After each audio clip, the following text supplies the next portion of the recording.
Hey, so amazing. You see how they playing? Live wire, it's all about sports and entertainment.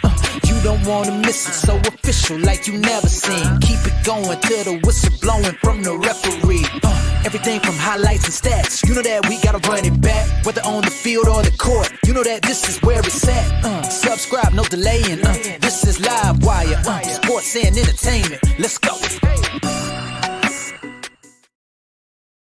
All right, welcome to another episode of Live Wire Sports Media.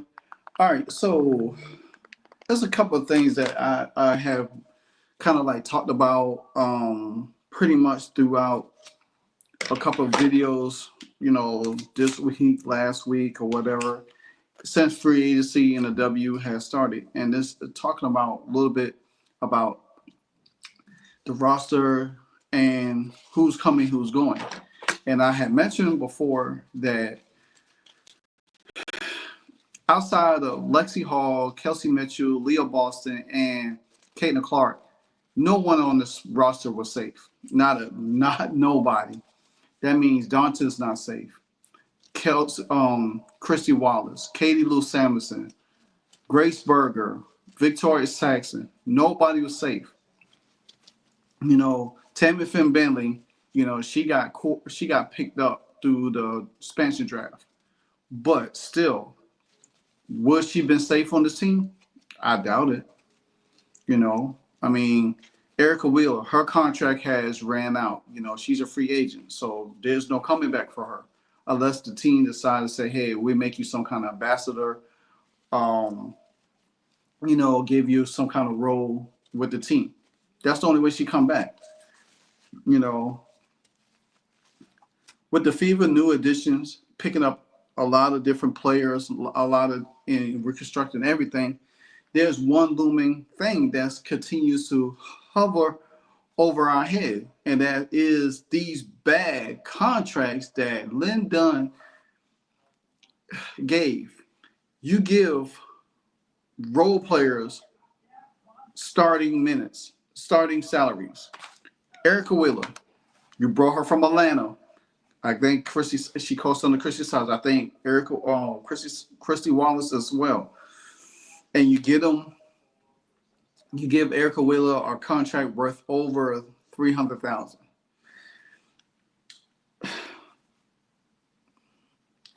And then you think that if you gave her like a 180, fine, 150, whatever case might be, 125, 145, whatever case might be. And if you could have utilized some of that, some of that extra money to kind of like build a roster, it would have been fine. You brought Katie Lou Samuelson over there, paying her starter money. Let me make sure I see this. I think it's this one. Yeah.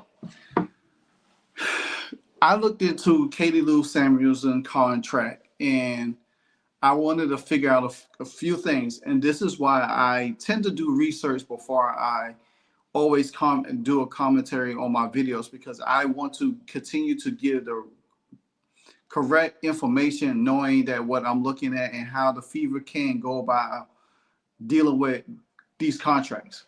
All right, so I was looking at the buyout situation with Katie Lou Samuelson, and it states, yes, the Indiana Fever can buy Katie Lou contract out. Katie Lou Samuelson contract with the Fever is set to end at the end of the season, and she is due a whopping $180,250 this year. But there's also a couple of things that can happen. The Fever could offer Golden State a better draft pick in 2026 draft to ensure they pick Katie Lou Samuelson off the roster. Samuelson contract, what I just stated, you know, is the highest on the Fever roster. Samuelson played a limited role minutes during the Fever playoff run, making her a potential candidate for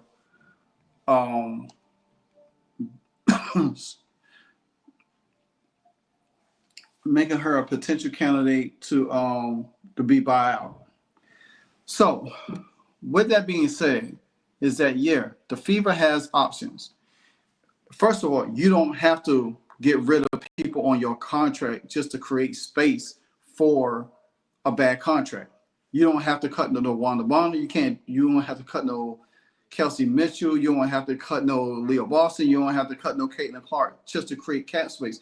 And definitely, if you sign somebody like a Jaylen Brown, you don't have to cut her either, because she's only, her contract is not going to take place until the training camp comes.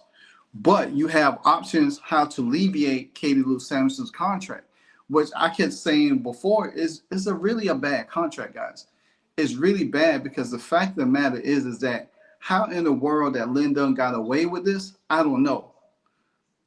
And the owner of the Fever, Herb Simon, I don't even see how he allowed that to happen. Katie Lou Samuelson is not a starter. She may have a decent college career at UConn, and she, to be honest with you, all the UConn players get the benefit of the doubt by coming into the league and thinking that they are. Me personally, I think Nafisa Carter is better than Breonna Stewart. That's just my opinion. I like Nafisa Carter, you know, but everybody in that came out of UConn is not made to be UConn. If you look at what's going on with Paige right now, she's not going to win a national championship. You know what I'm saying? But anyway, that's neither here nor there. But for Katie Lou Samuelson to come from, I think she played with the Sparks. She coming over to the Fever, and they paying her starter money to be a starter, and she's not producing. She's not producing at all. And Katie Lou Samuelson, her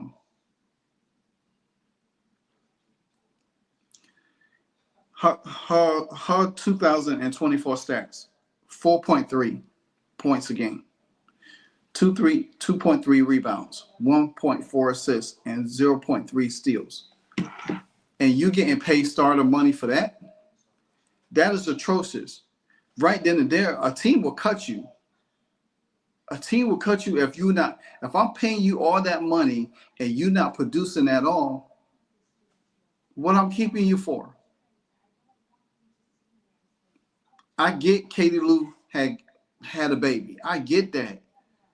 I'm simple for that. But prior to her having a baby or getting pregnant, what she was doing to warrant that. Katie Lou through the game, all the games, like what, 40 games last year. You know her highest point total in the game was 12 points. If you getting paid that kind of money and you only averaging 12 points, your highest game points 12 this season, then you definitely don't need it. I think her lowest point total was 3 points. 0 points because there's a couple of games she didn't score in. So, like I said, she only averaged 4.3 points a game this season. She only shot 34% from the field, 33% from three. She was 96% for the free throw line, but 33% from three, 34% from the field. Come on. And you wonder why we don't have Nalissa Smith on the team. You wonder why we don't have certain players on this team. Your production matters more than anything in this world. If you're not producing, you're hurting the team. At some point, Katie Lou had to step aside and allow Lexi Hall to take her starting position, which I said this a long time ago, early in the season. Lexi Hall should have started over Katie Lou. There was times where Christy Wallace was starting, and she shouldn't be starting. Then they finally changed the lineup here and there. It was Tammy Fan Bailey for Melissa Smith. Then Tammy got hurt. It was Katie Lou in for Melissa Smith. Back and forth, back and forth, back and forth. Now, for word on the street is Katie Lou has deactivated her Instagram, which I have did some researching and I looked at it. It's deactivated. Now, her Twitter and her TikTok account is still there, but it has no recent posts on it. So, but Stephanie White was down in Miami and she took a picture with Lexi Hall. I'm sure she didn't have a chance to catch up with Leah Boston. But that's fine. But I'm not going to make too much of this picture. But for your coach to be down there, maybe she got a game that she need to commentate. You know, who knows? But she was down there. This other thing I was looking at is about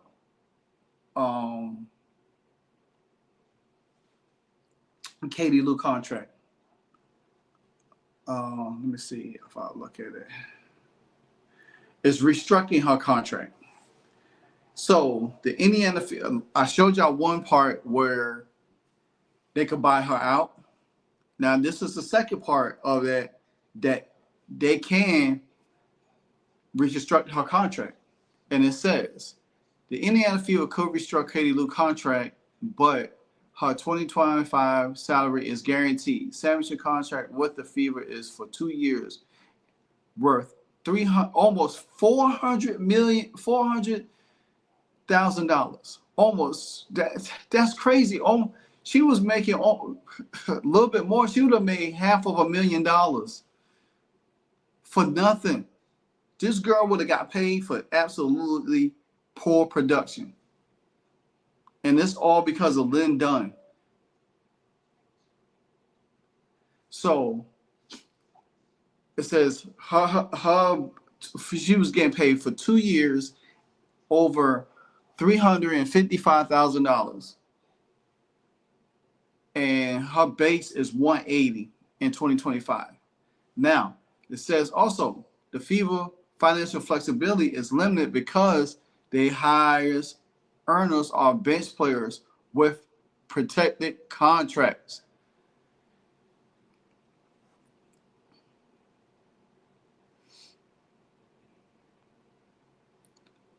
Did you see that at the end? They highest contracts are bench players. Bench players on this team getting paid starter money, and then they was protected. That don't even make sense to me at all. How in God's green earth that you pay somebody starter minutes and don't know how to start, doesn't produce on the team? This is my thing. Kelsey Mitchell should have had that money. She's been there the longest. She's been there through the fire. She produced. She should have got paid that money. If anybody on this Fever team that was going to get paid that kind of money, should have been Kelsey Mitchell from the jump. I wouldn't have even had no problem right now if Kelsey Mitchell had the same contract that Katie Lou had. And all the thing the Fever had to do is work out an extension for that to add on that. But you pay somebody all of this money to be a starter, and she can't produce like a starter. Now, I don't have nothing. Like I said, I do not have nothing against Katie Lou at all. I don't have nothing against Katie Lou at all. I think Katie Lou is a wonderful person, but she's limited in what she could do on the floor. I have watched her in Arrival. She struggled. She has struggled on Arrival. You know what I'm saying? She has struggled in Arrival. Now, let me go back to this contract real quick. So, it says Katie Lou missed the entire 2023 due to maternity leave. Okay, so she was out the whole 2023 season. That's when you should have reconstructed her contract. look to restructure her contract. Say, hey, we about to go in a new era. I want to add more pieces to the puzzle, have more depth. I know it's going to take you time, but I need to restructure your contract. Then if she didn't want to restructure her contract, then you could have waited till she see how she produced this year, 2024, and then go back to the table to restructure it. Then if not, then you find a trade partner. But Lynn Dunn protected her. If you didn't protect her contract, it would have been way easy to cut her. It would have been easy to cut her. But you protected her. Now you have to find a trade partner to really facilitate this, and who's going to take on that contract. So at the bottom, it says Samuelson on-court production in 2024 did not, and I repeat again, did not justify a salary that is close to what a all-star are. So again, I said it once and I said it again. Katie Lou, they are not going to have Katie Lou on this contract. One of two things is going to happen with this contract. They're gonna force a buyout with her to save some of that money and allow her to go somewhere else to play. But whoever picks her up, she will never ever make that amount of money again. She's gonna get paid less than what she made with the Fever. Secondly, they'll find a trade partner for her. If they find a trade partner for her, and me personally, if I was the Fever, I would just give up the first round pick for next year and get rid of her off the team completely, because the Fever still needs a center. They could probably still get another wing player. I think they got 11 players on the roster right now. They still got draft picks to consider. If you could get rid of Christy Wallace and you could get rid of Katie Lou Samuelson, that leave you back with 9. You draft 2, stoke them on the bench, have a center, go with a 10-man rotation throughout the season, and you'll be fine. And if one of them rookies decide to show potential, come on, then hey, you good. But at the end of the day, there's only the 2 things that you could possibly do with her without even touching your roster. So therefore, that is why I say I tend to look up research and understand this situation more than just making videos and just talking and saying, hey, this is what they should do. No, I have to put deep thought in this. I have to look at this logically, because one thing about me, I'm a huge football fan, and I follow free agency and contracts over there a whole lot more than I follow over here. So I have to understand the rules of the game when it comes to the WNBA and what they can do and what they can't do. So therefore, again, the Indiana Fever do have options to get off of this contract. And if they can't find a trade partner, you damn sure better believe they are going to buy her out.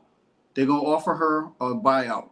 They might just say, hey, we pay you half of that contract. We want to buy you out because there's no future for you with this team anymore moving forward. And we want the best situation for you. Or if you want to trade and there's a particular team you want to go to, then we could get with that team and say, hey, this is what we want. Maybe she'll want to go to Washington and play with her sister. Maybe she'll want to go to Golden State, to play over there. Maybe she want to go to UConn. She went to school, college there. So maybe UConn, or you could get a third team in the play, which somebody said this, and I had pulled this comment off another YouTuber thing, and they made a great deal about it. Let me see. Okay. So at Lotus.board he says Fever trade custom Mr. Christy Wallace to the Sun and their 20th pick in the upcoming draft to Golden State. And then the Suns trade Marina Mayberry and Olivia Nelson Adada to Golden State, with the Golden State trade Tammy Mbele to the Fever, and they 17 pick in the 2024 draft to the Sun, and the 17th pick in the 2025 draft to the Sun. Now, to me, that would be great, because then guess what? The Fever doesn't have to go out and look for a center. They can get the original center back, and that's Tammy Finbentley. You know what I'm saying? Because guess what? She will be back in the Fever. She will be close to, she won't have to worry about it again.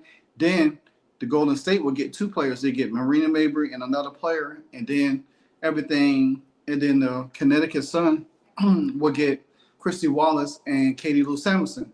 And then, you have to give up a pick, but that's fine. It really, as long as you come off that contract, then you're good. Now, another scenario somebody put out is this here as well. They said the Fever could buy her out contract, then the salary cap of 180 will be added back to the Fever cap space. Fever has the money to buy out her contract, which means she takes a rest for the one season. Then Fever can recruit another player around 180 veteran center.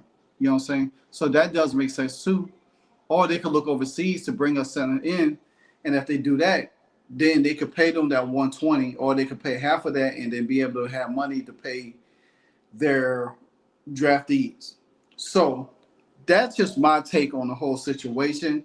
The Fever has options. Again, the Fever have options without touching the current roster. You don't have to drop somebody. You don't have to cut nobody just to create cap space. There's two ways you could do it: by trade and by reconstructing the contract. To me, the best scenario is, if you don't want to give up the draft picks, reconstruct her contract. Then you could keep her on. You don't even have to play her. She just be on the bench. You just free up more money. But if you do trade her, then you have a lot of money to spend. So, but nobody seemed to know what's going on with Katie Lou at this moment. Stephanie White was down there in Miami with taking pictures with, I'm sure she probably did talk to Leah Boston. And talking with Lexi Hall, took a picture with Lexi Hall. So, but I haven't heard anything about Katie Lou Samuelson. And sometimes, just like Kelly and Emma flew out to meet Sydney Colston, a lot of these other players, I'm sure they probably met with Katie Lou, probably, hey, this is the direction we're going. I don't see you part of the future. I love, you're a great person, but right now we looking for a certain particular for this team. And honestly, I'm gonna say this: thank God Lexi Hall produced last year. She produced. She got in the starting lineup and she was able to be effective. Because you know why? Lexi Hall probably wouldn't be here. She would have got traded. So that's a blessing for Lexi Hall to show that she belonged. Katie Lou, like I said, she tried to work her way back, and she's in Unrivaled. She's okay. She's not really what I'm saying. Oh, she's doing well. I'm not gonna sit there and sugarcoat it and say that she's doing well down there, or you hit a little 10 points last night, but you already not 8 or 9 games in, and you have not played well. You have not played well. So, and then you in this one-on-one tournament that's going to really look bad. So, again, let me know what you think about this situation with Katie Lou. Do you feel that Katie Lou would be traded? Do you think, one, buying out her contract is the best option, or finding a trade partner with a 3-way trade, what I illustrated, that will help facilitate them to free up more money to do other things? Either or, I'm good with it, but I'm not good with her staying on this roster making that kind of money. And she's not going to even be a starter one bit. And she's going to just sit and ride the bench and collect $180,000. Nah, I ain't cool with that at all. Again, like, comment, subscribe. Until the next episode, Live Wire Sports, and I'm out. Peace. Hey, so amazing. You see how they playing? Live wire, it's all about sports and entertainment. You don't wanna miss it, so official like you never seen. Keep it going till the whistle blowing from the referee. Everything from highlights and stats. You know that we gotta run it back, whether on the field or the court. You know that this is where it's at. Subscribe, no delaying. This is Live Wire, sports and entertainment. Let's go.